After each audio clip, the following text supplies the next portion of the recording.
Storm Stacey, welcome back to Off Track Podcast, mate. How are you? Good to see you. Yep, all good. All good, yeah, spot on. You had a good start to the season. We got started on the AJN Bathams BMW alongside Michael Rutter. Yeah, Ray Stringer. But there's a few of you in that team now, and Johnny Mack and the rest of them. Tell me about pre-season testing before we get started on the season that we've just got underway. Because when we spoke at the NEC, we couldn't tell anybody about the ride. We knew it was happening. It was all a little bit secret squirrel.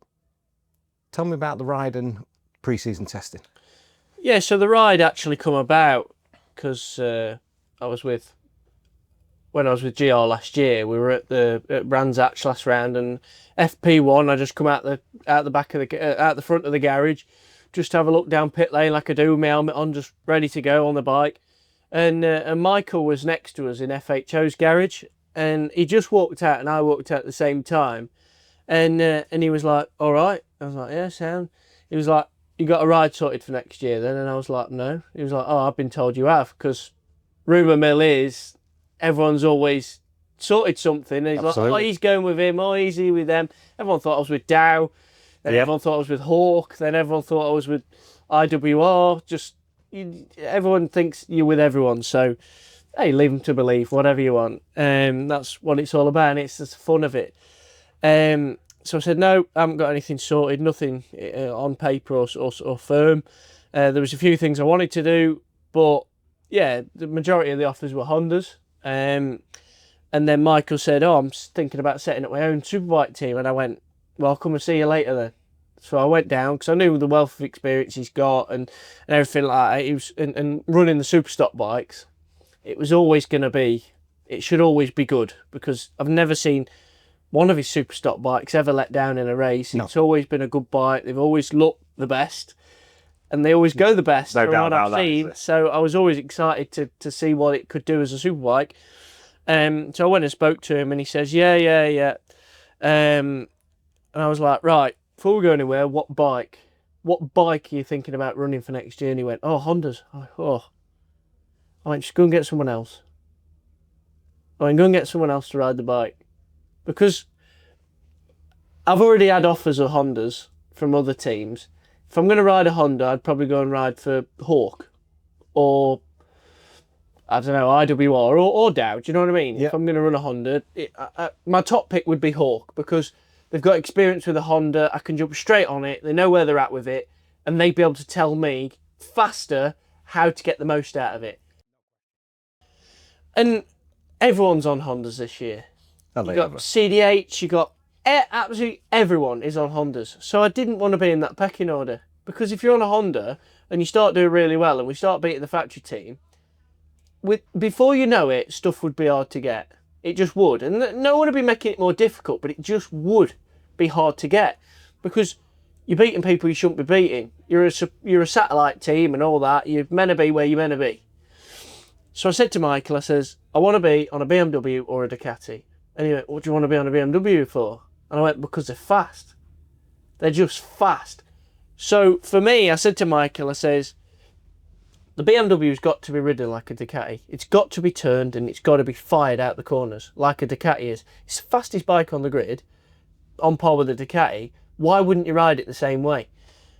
And that's what I said to Michael. I says, "This is how it needs to be ridden." And he went, all right. I managed to get him to believe me.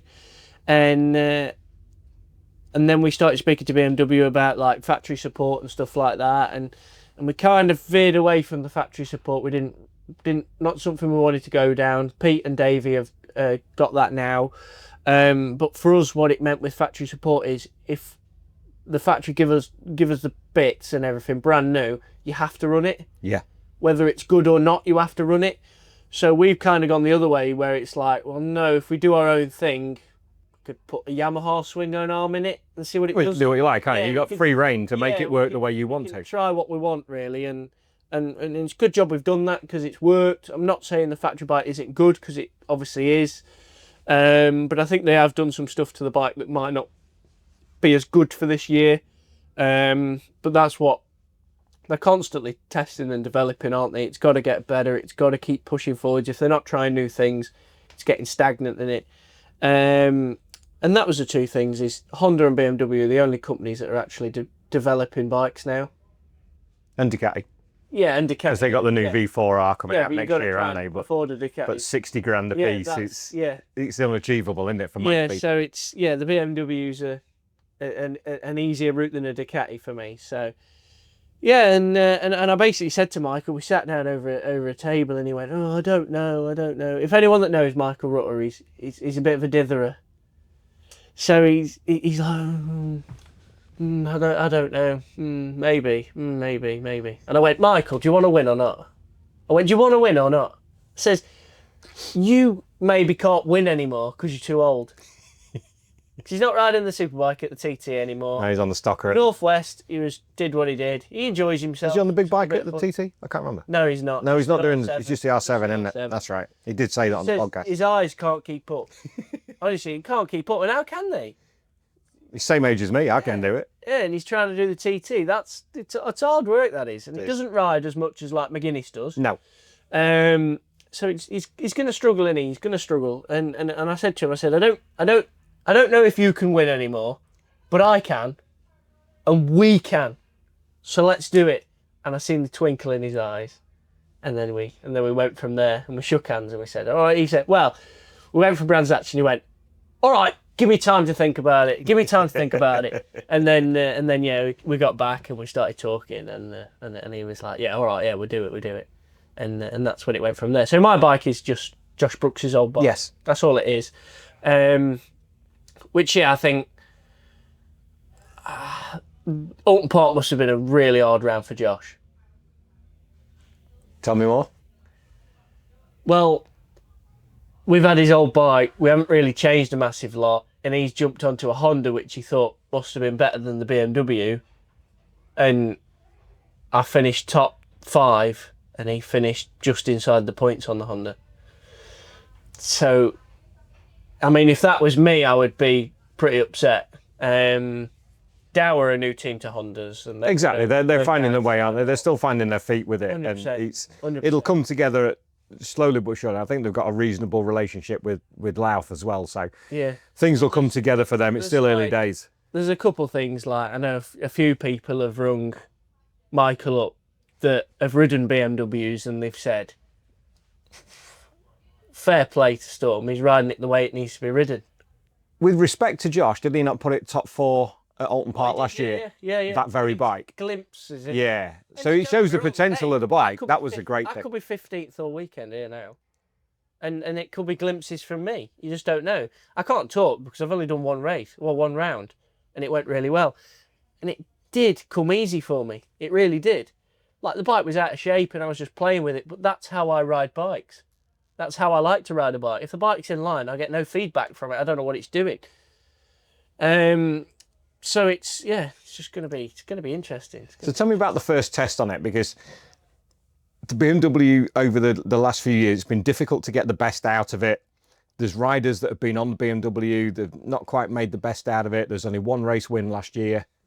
But to then come in your first round and stick it in, was it 5th and 4th or 4th and 5th? 4th and 5th. It was 4th and 5th, wasn't it?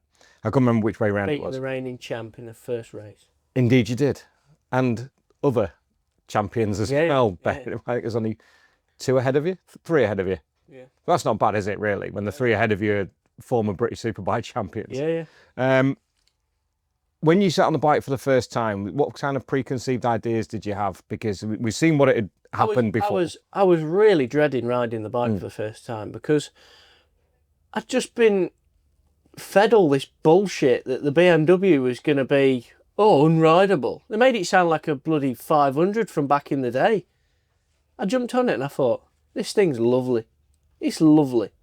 I actually got my first ride out on it at Califat a couple of weeks before Navarra. Yep. We got a day. We had a 3-day test and we got a day, and it was raining the other 2 days, so I managed to get a day on it. But Califat has a lovely corner. When you come through turn 1, it's a fast left, and then it comes back on itself on a right, and slow, progressive, coming, well, not slow, but fast, coming back on itself onto a straight. And I said to the boys straight away, I said, the throttle connection to rear wheel I've got on this bike is more than I ever had in 4 years on the Kawasaki. I can feel exactly what it's doing through my wrist. And it's so playful, it's so nice. And The Kawasaki, I never had any feeling with changes. Changes are... The only time I'd feel it is if I'm nearly crashing. Whereas Right. the BMW, a lot of people have struggled to get feeling from the BMW. Now, we've got swing arm plates and stuff like that. We've adjusted the head angle. We've even made like different yokes and stuff to try and see what they're like. I feel everything. Everything they do to the bike, I can feel it. And what is 90% of motorcycle racing? It's all feeling, isn't it? Feel. And I don't understand how they couldn't feel what it was doing before, because all I've ever heard is the BMW gives no feedback, it just spins, and that's that. So I've gone into it like, well, this is going to be a sack of shit, innit? Let's see how we get on. No, not really. I'm joking. But yeah, You asked for it. No. But I thought, me and Michael kind of said to each other, we said it's good if we go BMWs, because if it doesn't work and we're struggling, well, BMW's been struggling. But then if it does work, wow, That's they made it work. a great mindset. Yeah. Because if it doesn't work, you can blame the tools in that sense, because nobody else has got the best out of it. Yeah. So it's like, well, we've tried and we can't get the best out of it either. There's only Top Rack that can get the best out of a idea BMW. of the way I wanted to ride it, and Ray had a good understanding of what he wanted to do with the bike, and then Michael's knowledge as well. Just threw it all together, and we've come out all right. What difference has Ray Stringer made to the bike? Oh, massive. How? He's basically lowered the bike Yeah. a lot. So he's basically turned it into a Honda. If you looked at any BMWs from the past couple of years, they're so high on the rear end and they just spin. But then if you think of the way the motorcycle works, if you lift the rear end of a bike, there is no weight on the rear tyre. It's just going to spin. So it's just going to spin. The bike has got far beyond 200 horsepower and it's going to spin. But the way they were spinning, the amount they were spinning was the way they were set up. So we have lowered it quite a lot. And then we have got the, what everyone calls now, the top rack seat, which is even lower again. Yeah. And that took me a while to get used to, was a seat. Lower and further forward. So it's not further forward. It's like, it's the same length, but it's like the same height of the tank. But then as it goes back, it goes lower. Ah, okay. Further back it goes lower. So when I first rode the bike at Califat, my arms were killing because I was having to hang on to it. I've never had to hang on to a bike before because I've always had a hump. I just sit into the hump, basically like I'm in a chopper. Just get the gas on and it just holds me there. So then now I'm like I'm holding on with my arms. And it took me a while to get used to the point when we got to Navarra and I had a massive hump on the seat. I don't know if anyone saw it through testing videos and stuff. I had a massive hump on the seat. And I just couldn't get the bike to stop and do certain things I wanted to. And I went, right, let's just go back to it. I'm going to have to suck it up. And I'm going to have to try and work out how to ride with this seat. And I use it now. And I love it. So what does that do? If the seat drops like, does that put more weight over the rear wheel as you sit back? So the theory is, if you watch Top Rack, when he brakes, it's one movement. He brakes and pushes himself back as hard as he can. So what you're doing is, if you're at the front of the bike's going to end up. The most valuable weight on a motorcycle is the body. You can move it wherever you want it. So when you're braking, where should you move it? Move it back. Move it right back as far as you can and get the back wheel back on the ground. Because the harder you can get that back wheel on the ground and put more weight on it, the harder you can brake. So that's the theory behind the seat. So Melbourne Loop, last corner, you got to really push yourself back. And it is hard. It's really hard on your arms, but the sport ain't easy. So If it was easy, everybody would do it. yeah, exactly. When we had a look at a couple of the testing videos, there was a great video that Kyle posted. You showed me it. And it gave such a graphic indication of the punch of the BM out of corners. Kyle was coming in on his usual line, railing the corners, proper R6 style that he does because he's got such great corner speed. Mid-corner onwards, you've literally sat the bike up, cracked the throttle, and you can see the elastic stretch. The power and the grip is there. What we've done with the bike now is it just doesn't spin now. So we've got that much weight on the rear end and then my body weight as well with the bike lowered, that when I come out of the corner, I can use all that power now. And it's at a length where it doesn't really want to wheelie too much, but it's still wheeling. You can't help that. It's like I say, it's got a lot of power. To the point now where I can just utilise that. So yeah, you see on the video with Kyle, corner entry is not our strength. It really isn't. It's something we're struggling on, and we've got new parts for this weekend to try and make that better. What you got? I can't tell you that. So You can't blame me for asking. yeah, I'll tell you if it works. Yeah, tell me after FP1. Yeah, I'll tell you if it works. So yeah, we've got some stuff to try that the World Superbike team have helped us out with kindly. They saw our performance at Oulton Park, and thankfully for us, that 4th place finish, the whole of BMW were watching that race. So that really helped us out. And Sean Muir was watching it with BMW and basically said, we need to be helping these guys. And obviously Michael's got quite a close relationship with them as well. So that it always works hand in hand. It's working well. So yeah, we've got a couple of things to try this weekend, and hopefully that should make it better. But one thing I can tell you, we've got a bigger rear brake. Okay. Yeah. A bigger rear disc. So no, bigger rear disc we already had on. We had a Right, 240 rear disc. But what we've done now is something that nobody has done. So a Superbike always has a little caliper on the back. Yeah. It's a Moto 3 front caliper. Yeah. So we've got like a front caliper off a ZX10 on the rear now.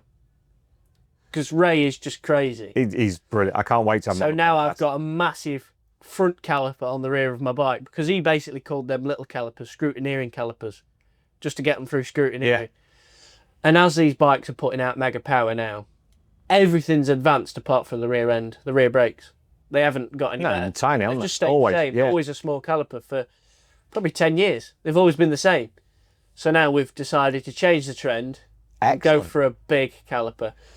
So it's going to be a bit of a mystery. We've got ZO4 pads in it at the minute, which would be for a front brake. We're going to make sure they're not going to be too sharp when I grab them. So we've Gives them wheelies. We've got some endurance pads on hand as well, in case, because they might be the right. Yes, it's finding the right mix They between the might be two, nice isn't it? for what we're doing. So, Do you use cool. thumb brake, I have scooter a brake, lever. foot brake? Yeah, lever scooter brake. Scooter brake. Yeah, and that's always what I've done. So GR had one of them on the Superbike the minute I got on it. So for me, it's just so normal now. And when I talk to riders that don't have one, I'm like, I can see why I can beat you, because you don't have one. It's like a right-handed corner. If I'm struggling with engine braking, I can just pull the rear brake. I can just slow the bike down if I want to. A lot of the time, I'm coming into corners and I'm just pulling both, because I can. I can just stop the bike. And it's come to a point now where Superbikes, the engine braking is never perfect. You can come in 15 times in a session and go, well, just a bit more there, bit less there. Yeah. Now I'd rather go a bit more everywhere, but then, if I need a bit more, I can do it myself. You can control it. Yeah, so it's worked quite well, but we have been cooking rear brakes. And Oulton Park's bad for that anyway. We had a lot of problems with rear brake at Oulton Park, and I'd love to go back. I wish we could do Oulton Park again now. I mean, we can later on in the year. Absolutely. I wish we could go back again now with the rear brake I've got now, because I think if we'd have had that rear brake on from race 1, I think we'd have been on for a podium. But knowing race stringer, the bike's going to be completely different by then anyway. Yeah. It's just going to be a constant evolution across the season to help suit you. And that's what the team's all about, is that great thing. I spoke to a few people at the start of the season that we've got so many one-man teams in the championship now. I think it's a fascinating dynamic, because it's everybody's around one person. So the level gets pushed on a little bit more. Very few have to think about a teammate. They don't have to share a garage. It's like, this crew is my crew. This is us. I can say that now. I had dabbles of a teammate with GR towards the end, and I'm happy on my own.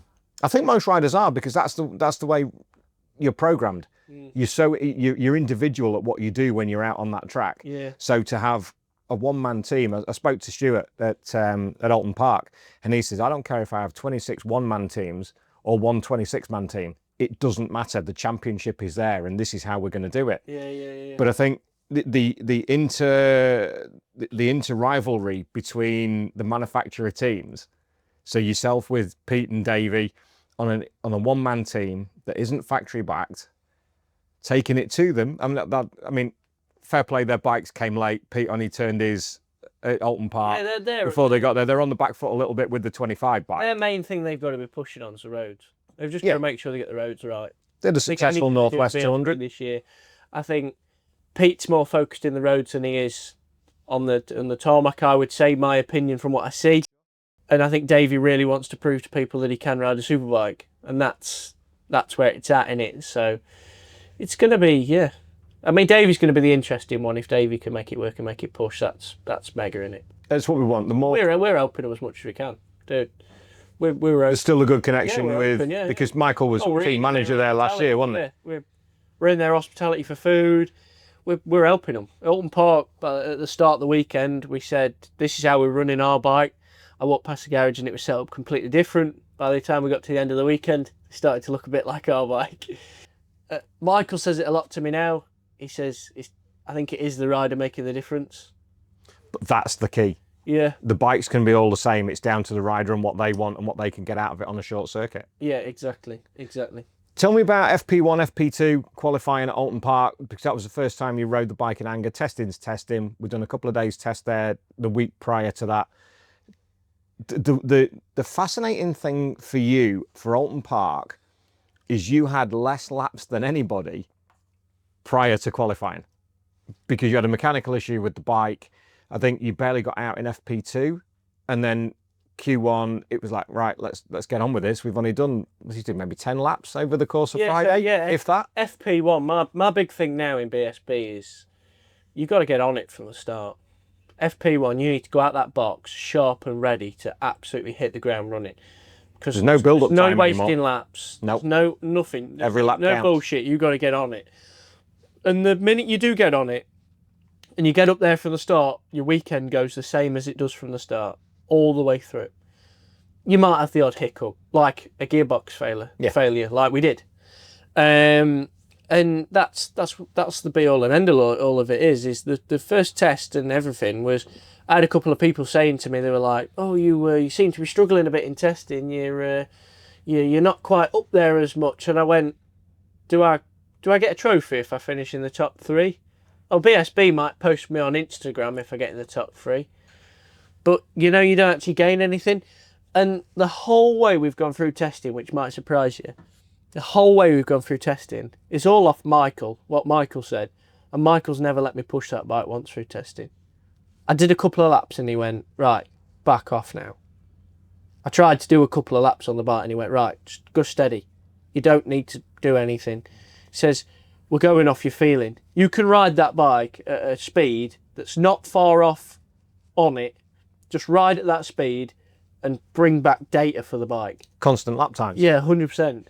And that's all we've done really. And we've managed to make a bike that I'm really happy with. And yeah, when you push harder, you get more problems, but that's how it is. They're never perfect when you push them hard. They're nasty bikes. Superbikes, not a BMW. Superbikes in general. That's right. Are a nasty bike. You've got to, when you start poking them, they start biting. And that's how it is. So then, yeah, FP1 was good. I didn't want to go out too much, to be honest, but then we had a wheel speed sensor down, and so then I managed to. They sent me back out towards the end, and I said, "All right, I'll go out again," and I managed to do a 33.9, which put us third to end that session, which was strong, and I do like Oulton Park as well, which does help. And then FP2, we had a gearbox problem, so I was coming out one of the corners and it like popped. I thought that's a bit strange, and then I went back to second for shell oils and I had no second gear basically.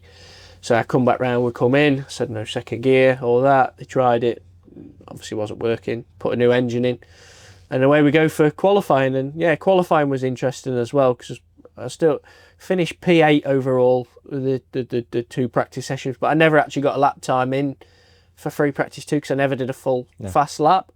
Was just kept having problems, and like I say, unforgivable. It's new team, it's got to go right. Keep you cool, it'll be what it'll be. You can get frustrated, but it ain't going to change anything. There's nothing you can do to change it. No, exactly. It's wasted emotion at that point. Them guys, I can see they want it enough that they don't want this happening. So There are known knowns, known unknowns, and unknown unknowns. Yeah, you can't exactly. help it if the gearbox goes. Nobody can foresee that. And then the problems we were having with the rear brake went into qualifying too, because we were straight into that.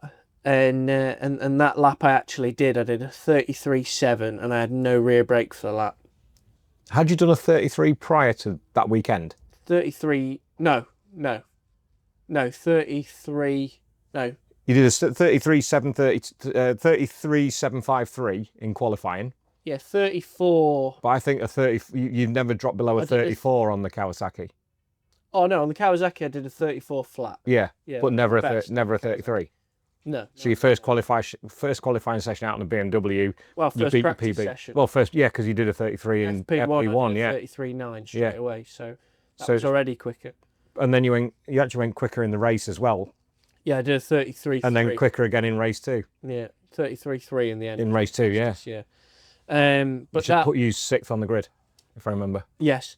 So that qualifying lap, which impressed me, and I was really happy with, was that I had no rear brake at all. Yeah. And to do a 33.7 round there with no rear brake, that is...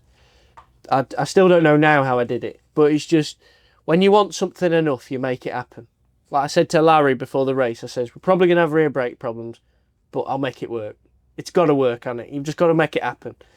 There's no point crying about it. It is what it is. You got your cards. You're pissed with the dick you've got. I got told off for saying that. Did you? Yes. At the Northwest 200 last year, Jack Kennedy told me off for saying that because I said it in front of Jennifer. And he turned around and he said, Dave, you can only work with the tools you've got. No. I went, that'll do. Yeah. Because I said the same thing. Does a job, does a job.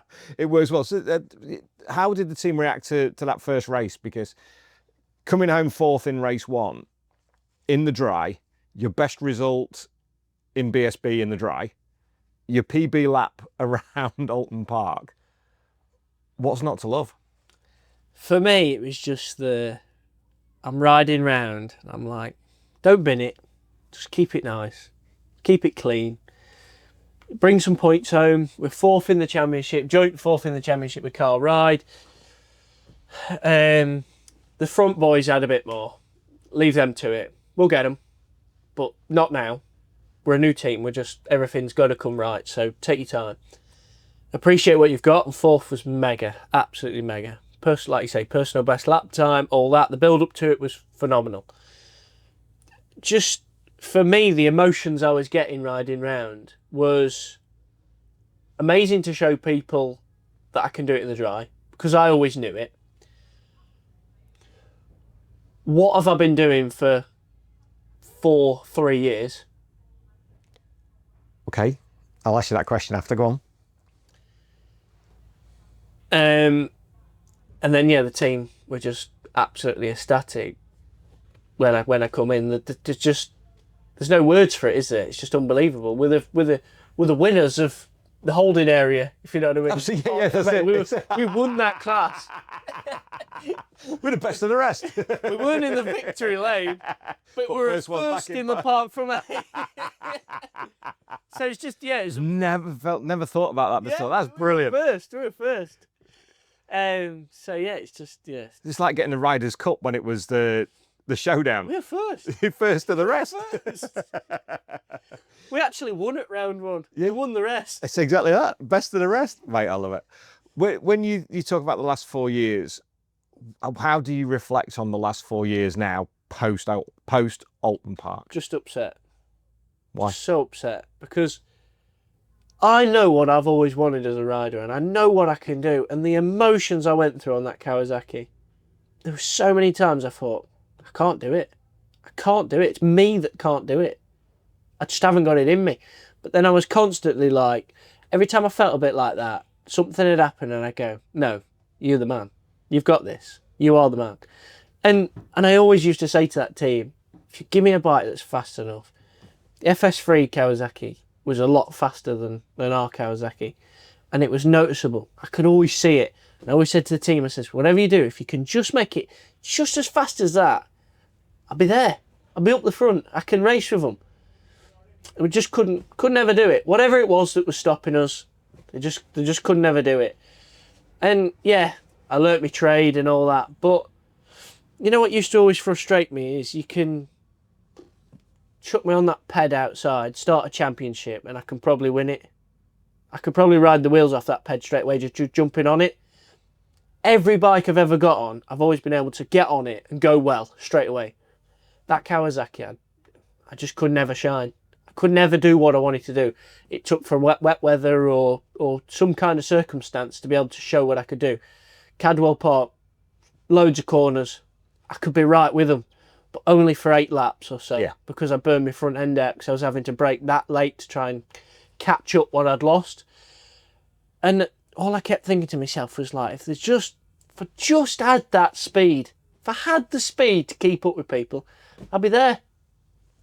I've got the speed. You said to me before, give me a fast bike and I'll show you what I can do. Yeah, and it's like Jamie Whittam said on the commentary when I watched it back, he went, Storm's always said, I'm talk, I'm all talk, I talk, that's what I do. Boxing matches get attention because people talk. Why can't it work the same here? I'm going to tell you what I'm thinking, I'm going to tell you what I'm going to do, and I'm going to do it. And that's the be all and end all. If I don't, well, I've tried to do it. And Jamie Whittam said, he went, well, Storm talks all the time, and he's always said, put a fast bike underneath me and I can do it. Well, we've kind of got to believe him now. And that's good. You have, because I don't lie. I'm telling you the truth. I know what I can do. And it's just been upsetting for me. It's been really emotional just getting onto this bike now and doing, off the back of Oulton, it's just upset me a lot. Because I just think I've just wasted a lot of time. But I haven't. I know I haven't. I know exactly what you're going to say. I haven't wasted any time. I've learnt my craft. I've done what I've done. But if I could have just... Hey. Are you 22 yet? Yeah, 22. You do are 22 now. So I am still the youngest man on the grid. Seriously, the youngest man on the grid with 5 seasons, was it 5 seasons with GR, wasn't it? This is season 6 now. 4 seasons I did, 2020 till 2020, 21, 22, 23, 24. This season in Superbike. On a BMW now. So learning the craft, learning the trade of the paddock, learning the pack. The biggest thing I took from riding for GR was just utilise everything else in the paddock. I can't get to where I want to be on the bike right now, but let's build a fan base, let's deal with the people, and let's just make something that's worthy of me being in the championship. And I always thought if I can make something that makes it worth me being here, I shouldn't want to be lost from the championship, if you know what I mean. And that's definitely worked really well. The top hat's really helped me out with what I've done. And again, that's been a challenge. The amount of people that are like, oh, fucking hell, focus on your racing and stop wearing that daft hat. Do you think the hat slows me down? You're that daft, you think the hat is slowing me down? Me wearing a hat is slowing me down. When people come out with is just horrendous. It suits their own agenda sometimes. Oh, I like reading stuff. It suits their own agenda. It's such a brilliant turnaround.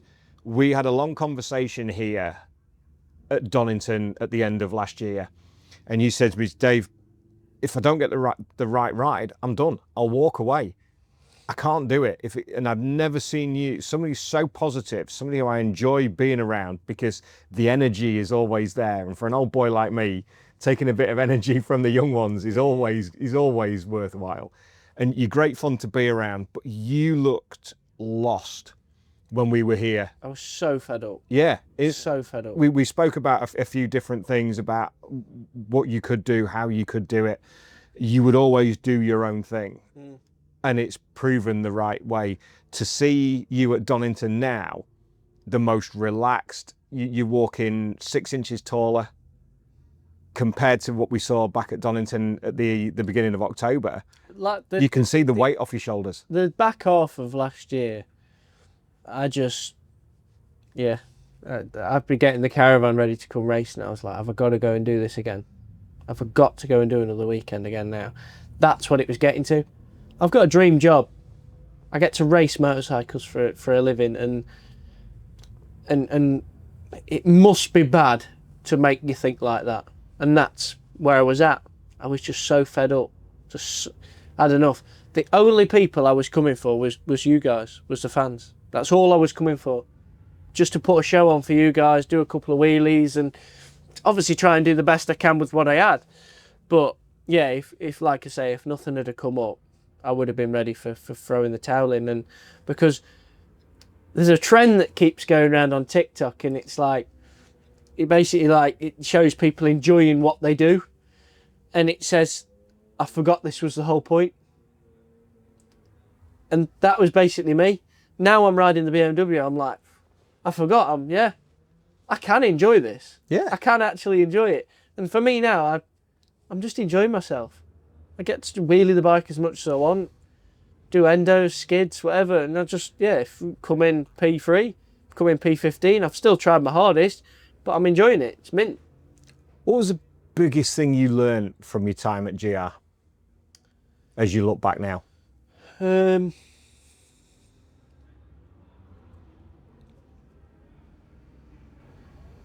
don't know.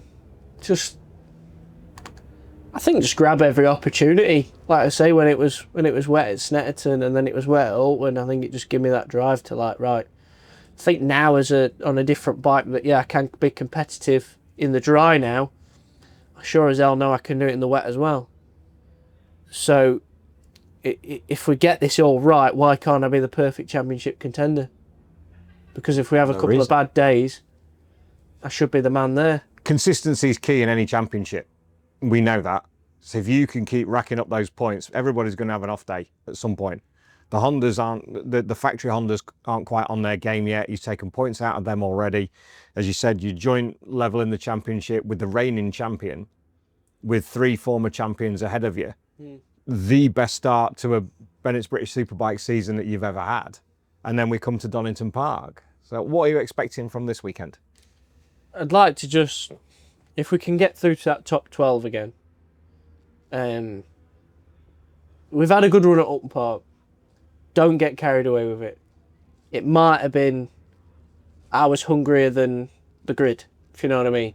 I wanted it a bit more, or, don't know, road round problems that they couldn't. They might get better, they might get faster, they might get more comfortable. You just don't know. BSB never know. There's 15 different winners last year. You can't sleep, you can't rest, you can't think this is just going to go well now. You've got to keep fighting. Because everybody else is. 100%. And for me, it's just, I think if we can get inside that top 12 again and have a good qualifying and then just some strong races, I think we've got, our good thing is the BMW has gone from having no longevity to now we've got quite a lot of longevity. And a lot of the talk last year was about the tyre as well. The new SC0 that's come in for this year, a little bit, so it's a bit closer to an X than it was an original Zero, which helps. It was the BMW and the Ducati that were kind of hindered by it last season. Stuart's made an adaptation with Pirelli, with Jason, to make it a bit more level across the playing field. I was talking to a friend of mine in the pit lane yesterday, and he said that here at the moment, and this will go out after the weekend, so we can talk about this now, that the Donington asphalt now has become quite abrasive. And there's a few teams on pit lane kind of wondering that you've maybe got 8 laps in the tyre and that's about it.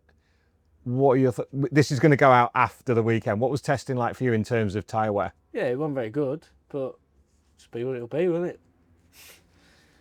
There's no point crying about it.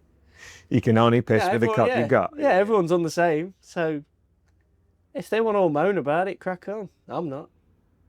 It's racing, isn't it? It's all about the racing. It's racing. Tell me about the fan base, because there is nobody in pit lane with a fan base like yours. There's the top hats are everywhere. You have your own merch stand. Army. You have got, you've literally gathered an army of fans and supporters everywhere you go. The top hats are everywhere. You have so much time for the fans and for the kids. Kids look up to you as a role model. Nobody else is doing that.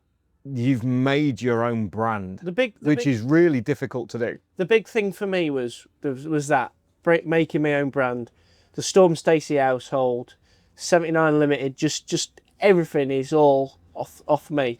And now I can start trying to branch other stuff off it. So I've got the merchandise. Me and you have spoke about a podcast. I want to set a podcast up and just do what it does and all that. The merchandise trailer, I think we're going to go bigger. We need something bigger. We've outgrown it already. So the merchandise trailer might end up being a podcast trailer. So we'll see. And then use it for the NEC and stuff like that. For smaller shows, use the box trailer. But yeah, it's just, yeah. For me, the big thing with the fans was, my understanding of people was, people like a person. And if you're a person, they like you. And if you've got time for them, want to talk to them, that's good. The big thing I try and do is remember names. Try and remember people's names. People love when you go, oh, all right, Darren. Do you know what I mean? Or, all right, Chris. They love that. That's such a personal touch. I can't remember everyone's name, but I try my best. I really try my best. And faces. I really recognise faces, which is good. But the YouTube. People love being on the YouTube. If you watch my YouTube videos, it's about the racing, but I'd say probably 70% of the video is the fans. Absolutely. The fans, me signing stuff and all that. They love it. The amount of people that put it on their Instagram, oh, there I am on the vlog. It's mega. It's so cool. Because then it gives me more exposure and they get to see themselves on there as well. So it's a win from every end. And the vlogs have been mega. They're not performing as well as I thought they would have. I thought they would have been like 20k views now, but they're not, and it is what it is. You're not Lee Johnston. No, I'm not. So I'm better, and it's gotta take time. It's took Lee time, hasn't it? Of course it has. It's taking you time. You've hit 10k now, ain't you? 10,000 subscribers, yeah. That's I'm mega. over the moon. Yeah, mega. But I'm not famous. No, but it's mega. But you, Lee Johnson, we've grown it organically. I'm Thank you. you. I'm at 7,500. I'm getting there. Like and subscribe on Like Storm and subscribe. Stacey's YouTube channel. Storm Stacey on YouTube. See? So it's just building everything in it, and I've been pushing Instagram a lot and just trying to post as much as I can, and that's another fine line that's hard as well. Is I've got personal sponsors on board this year that are really helping me out, and that's made life a lot easier. It's took weight off my shoulders, and like I like buying daft shit, and that's hard when you've got people giving you money, because what I fret so bad is that they're like, well, we're sponsoring you and you're just buying shit. Perception. Yeah. Like I say brought because it's new to me, but I haven't actually brought it. I've had an American pickup truck. It's a 1972 V8 Ford, what is it now? F250. Yeah. And it's mega. It's really cool. But for the outside in, that looks like, oh, he's just brought a new pickup truck. Oh, let's look how much they are. I swapped my caravan for it. Yeah. People don't know what I've actually done. I couldn't get rid of my caravan. So in the end, my mate wanted it and he had a cool pickup, and I went, all right, yes, I'll have that, because it only adds to my persona. Like buying cool stuff, doing different stuff. Like the minute this championship finishes, I'm going to get straight in a rally car. And I'm going to do the full rally championship now, the full circuit rally championship, because it goes from November till April. So it's a winter sport, yeah? Yeah. So, and for me, you see it all the time, riders injuring themselves on bikes and stuff like that. I'm just going to get in a car and enjoy myself, and I'm in a big box. How did your first attempt go at that? Not as easy as it looks, is it? I did about 4 grams worth of damage. You kind of thought it was somewhere around there, yeah. He sent me videos of the car, and he's like, the engine's been out, he's refreshed it all, and he's been like, yep, this is broken as well. This is broken as well. This is broken as well. So far the car's had to have a new exhaust manifold machined on it, because it had warped all that, because I melted it because I was on the limiter for so long. It's had a new diff because I put a hole in the diff. I think the gearbox is all right. I snapped a drive shaft, knackered a clutch. Went all right. That's all right, really. You didn't put it on its roof, did you? No, I didn't. No. So that's, I hit you know, some it's tyres doable. and You did, went you know, I saw that. But yeah, didn't roll it, so that was all right. And I used a hydraulic handbrake a couple of times, which looked cool. That's always nice. Yeah. You do all right with that? Yeah, it was my first rally. It was going to be an experience, and we didn't know how it was going to go. And it went really well. After the first 2 stages, I'd never met my co-driver before, and I was leading by a minute. Over a minute. So that's pretty impressive. All right. And that was in the 1600 class. Yeah.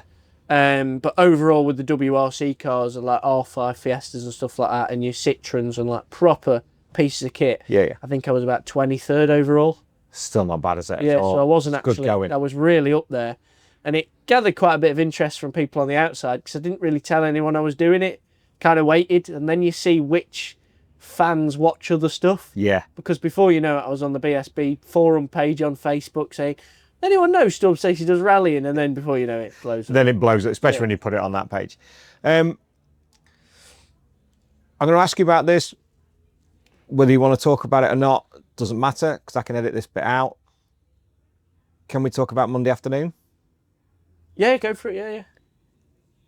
When something like Monday afternoon happens, as a rider, how do you deal with that? I'm the wrong rider to talk to.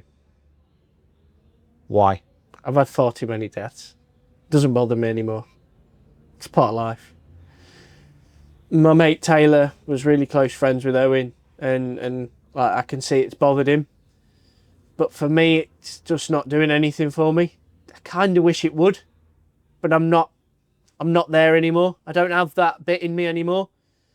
Motorsport's dangerous. You read the small print, unfortunately, and I speak to a few people about it, and the thing is what's happened is it's a head injury, isn't it? That's obviously that killed Owen, and then Shane had some internal injuries to chest and stuff that's finished him. The problem is you can say, can you change the sport? Can you make it a bit safer or anything like that? The helmets are already really safe. Yeah, it is sad. It's really sad, and but unfortunately it's motorsport. And the biggest thing I always say all the time is they have passed, but we're still here racing. Nothing stops. This is what we're going to do this weekend. We keep rolling on. Nothing stops. It will never stop. It's all a big circus, and it just doesn't stop. And unfortunately, the one thing I learnt from my dad passing was I cried my eyes out the minute he died, and I cried my eyes out for 3 days straight. Then by the third day I thought, what the fuck is this changing? Nothing. Ain't changing anything. It ain't bringing him back. So maybe I am built very different. Maybe I do take things differently, but I just use everything as fuel. Try and use everything as a positive if I can. And the positive I take from my dad passing is actually that I don't think I'd have got to where I am now if my dad hadn't passed, unfortunately, because he possibly could have ruined opportunities for me by opening his mouth. That's how it is, though. He always used to say, he says, maybe why he did what he did was he used to say, I'm scared I'm going to ruin stuff for Storm because of the way he would talk. He would lose his temper or something like that. When we was in the Moto 3 class, he would fall out with the team a couple of times, and that's dads. That's what dads do, and yeah. But he's formed me into who I am. But yeah, in regards to Owen and Shane, it's a deep loss and horrible for the sport, but it doesn't stop. It doesn't stop, and it'll keep going. One thing that I remember from the days post losing your dad was Gary at Replicast taking you under his wing and helping you move on then in the Moto 3 class. He was a huge part of your career. Yeah. Gary Dawson, Sheffield's fine. I mean, he was a Sheffield Wednesday fan, bless him, but we forgive him for that. But then he died. And then the same thing. Yeah. Yeah, you lost him as well. So I lost my dad. Then I was working with Gary and we went to Spain testing, and then he died on the way back from testing, and then I lost my granddad when I got back as well. So a lot of people don't know that. I lost kind of 3 people straight away then, in quite a short space of time, and that was kind of like, well, yeah, this is shit, and that's it. Life's shit, innit? But he's formed you to what you will, yeah, and just crack on. He's formed you for who you are now, and this is the great thing. And the beautiful way that you carry on now in the paddock, the way you hold yourself, you've got the team that you've always wanted around you. GR Motorsport helped put you as a superbike rider. They helped develop you with Brent and my mind's gone blank. From Middlesbrough. Jeff Crust. Yeah. My mind had gone blank for a second. I can edit that and make it look really good, make it look smooth. I won't. Me and Jeff talk a lot. But Jeff Crust had a great amount of experience coming in. So what they did for you over the 4 or 5 seasons has put you in, you are where you are now because of that, not in spite of it.